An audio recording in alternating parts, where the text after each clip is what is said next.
Yo la team, j'espère que vous allez bien pour cette dernière vidéo de la journée. Il est 20h30 à l'heure où je tourne cette vidéo. On a déjà vu deux rencontres aujourd'hui qui ont opposé l'Angleterre à la Croatie, mais également l'Autriche à la Macédoine. Aujourd'hui, on va parler de la deuxième rencontre du groupe E. On a discuté à 18h de la Pologne qui jouera contre la Slovaquie.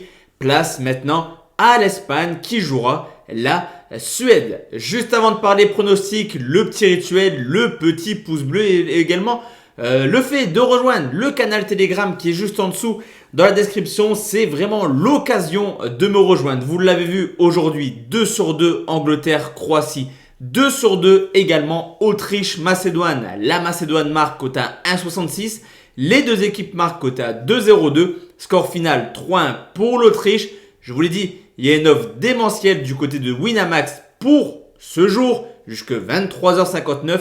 Tout est indiqué juste en dessous dans le canal Telegram.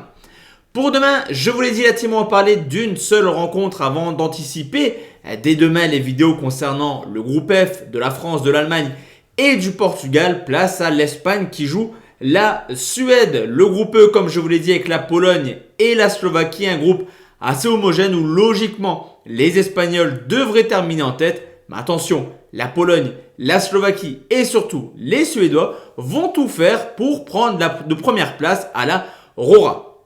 L'Espagne également reste sur 3 mauvaises compétitions. On l'a vu à l'Euro 2016, à la Coupe du Monde 14, mais également à la Coupe du Monde 2018, où toujours les Espagnols ont été éliminés soit en phase de poule, soit en huitième de finale.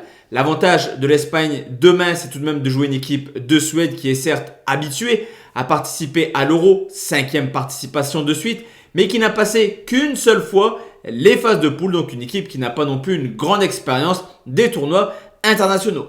Pour se qualifier dans cette compétition, le hasard a fait que les deux équipes étaient dans la même poule. Avec la Roumanie, la Norvège, l'Espagne a logiquement terminé en tête avec 8 victoires, 2 nuls pour 0 défaite.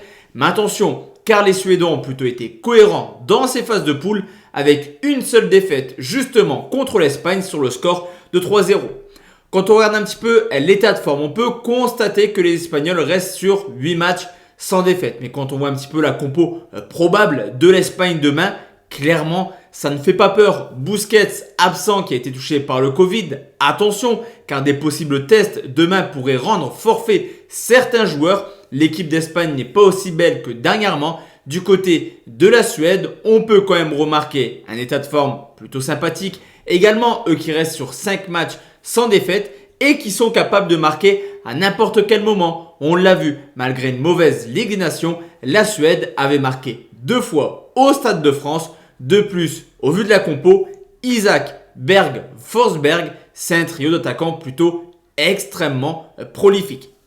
Sur ce coup, vous me direz, l'Espagne est favori. Je vous rejoins totalement. Cependant, la cote à 1,39 est à mon goût beaucoup trop faible au vu du contexte de la rencontre. Sur ce coup, je vais comme d'habitude partir sur 2 pronostics. Un pronostic conseil qui sera la Suède ne perd pas ou perd un but, cote à 1,64. Cette fois-ci, c'est un extra fun.